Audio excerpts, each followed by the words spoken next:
He just tweeted, "I will protect your Social Security and Medicare just as I have for the past 3 years. Sleepy Joe Biden," the president writes, "will destroy both in very short order, and he won't even know he's doing it." Kellyanne, president this morning promising he'll protect Social Security and Medicare. You were there at that town hall. He said the opposite. He said that he, in a second term, would cut Social Security and Medicare, and he would cut entitlement programs. Why did he say that? He didn't say that. He didn't say that. You're misquoting him respectfully. And when I talked to him afterwards, I said there are some articles and some Twitter traffic that says the following. And he said, no, I'm talking about cutting deficits. But how do you do that, Kellyanne? Pardon me, you got to do that by cutting programs. Let's hear the president. We've got the soundbite, and I'll let you react. Sure. The economy is the best economy we've ever had. It's nothing compared to what it's going to be when the trade deals kick in. But if you don't cut something in entitlements, you'll never really deal with the debt. We'll be cutting, but we're also going to have growth like you've never had before. So Martha McCallum said right there, but you're going to have to cut entitlements to cut the deficit, and he said, we'll be cutting. But that wasn't what he's talking about. He's not talking about cutting entitlements, and he has said that several times. Now, his press secretary put out a statement last night that that is not what he was referring to, and the president himself has weighed in on this as well. And he also talked about growth, which was important. He was talking about the booming economy. He also talked about the deficit in terms of, I loved actually his illustration that, gee, we can have a foreign country running up the hill of the White House to take us over, but hey, I balanced the budget, or hey, we really reduced the deficit. You know, he inherited a big deficit. He made very clear last night that the previous president exploded the deficit beyond anything that the prior presidents combined had done. The thing about Trump being caught on tape saying he'll be cutting entitlements is that he was caught on tape saying he'll be cutting entitlements. And yet the fact that Kellyanne Conway is actually trying to gaslight us into thinking that the thing we just saw and just heard didn't actually occur is a pretty perfect encapsulation of the Trump administration. She literally says that Trump didn't say he was willing to cut entitlements, that he was clearly talking about deficits, but again, listen to the clip. When these trade deals kick in, and when the economy is the best economy we've ever had, it's nothing compared to what it's going to be when the trade deals kick in. But if you don't cut something in entitlements, you'll never really deal with the debt. We'll be cutting, but we're also going to have growth like you've never had before. They don't even mention the word deficits, and his statement, "will be cutting," is in direct response to Martha McCallum pressing him on, quote, cutting entitlements. And look, we see this all the time, where Trump clearly says something and then his mouthpieces show up on cable news shows the next day to try and clean up his mess. So Kellyanne Conway can pretend that Trump didn't say the thing that he literally just said, but it's not going to change reality. But the best part truly happens just after this press conference, where Kellyanne tries to pin the blame on reporters for covering Trump's own words. You saw his tweet just now, right? So you're going to use the forum and not the tweet, where he said he was talking about cutting deficits. So if you're not covering his tweet and you're just covering a soundbite, then that's really disingenuous.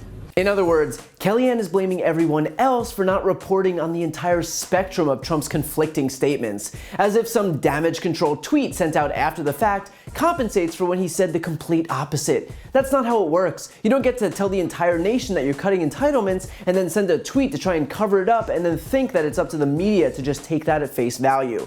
Trump got caught in a lie, and telling another lie doesn't make the first one go away. And beyond that, regardless of Kellyanne's tepid attempts to spin the truth, it doesn't matter what anyone said. Trump's latest budget literally proposed cutting entitlements. So we can sit here and go back and forth with Kellyanne Conway all day about whether he would cut them, but he already did. Trump's latest budget for fiscal 2021 cuts $920 billion from Medicaid over the next decade, $756 billion from Medicare, and $75 billion from Social Security. It's right there in his budget. So we don't have to argue whether or not he would do it, because it's done. He already submitted his budget, so we have proof. And by the way, this isn't the first time. Trump's budget last year did the same thing. It cut $1.5 trillion from Medicaid over the next decade, $575 billion from Medicare, and $25 billion from Social Security. And even then, just like now, the administration pretended that they weren't going to touch entitlements despite doing exactly that. I mean, think about it. This administration is so hell-bent on pretending that facts don't exist that they'd rather debate about the reality of a foregone conclusion than admit that it's already happened. Of course, apparently not all spending is bad, because Trump's defense budget increased to $740.5 billion. So hey, while you're less likely to get the entitlement benefits that you've earned, at least defense contractors get to keep cashing in on an increasingly bloated budget. This way, we can keep dumping money into things like $400 billion F-35s that are plagued by problems like not being able to accelerate to supersonic speeds without melting their own tails. Sounds like money well spent. And by the way, as I just mentioned, these are entitlements because we are entitled to them. We've paid into Medicare, we've paid into Medicaid, we've paid into Social Security for our entire lives. So I get that Trump and his party might think that they have the right to divert it to their own pet projects, but the plain and simple fact is that that money is ours. But of course, not to be outdone, Conway's lies don't stop there. She actually tries to hit Obama for exploding the deficit, when Trump's deficits are double what Obama's were. This is no secret. The numbers are right there. Obama took office amid the Bush recession with a deficit of $1.4 trillion. By 2015, he got it down to $442 billion, and by 2016, it was $585 billion. But Trump didn't take office in a recession. He took office after nearly a decade of growth. And yet still, his first year's deficit rose to $666 billion in 2017, rose again to $984 billion in 2018, and broke $1 trillion in 2019. That is a 74% increase in just 4 years. And it was made directly worse by the fact that Trump's tax cut for corporations and the super rich meant less revenue for the federal government.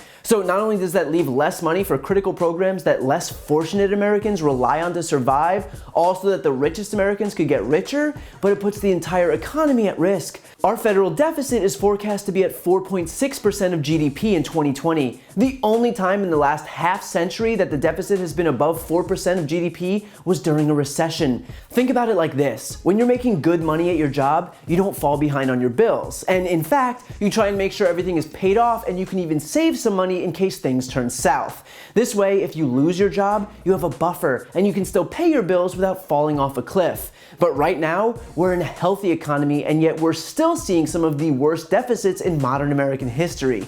Which means if deficits are this high when we're in good shape, imagine what's going to happen if we fall into a recession.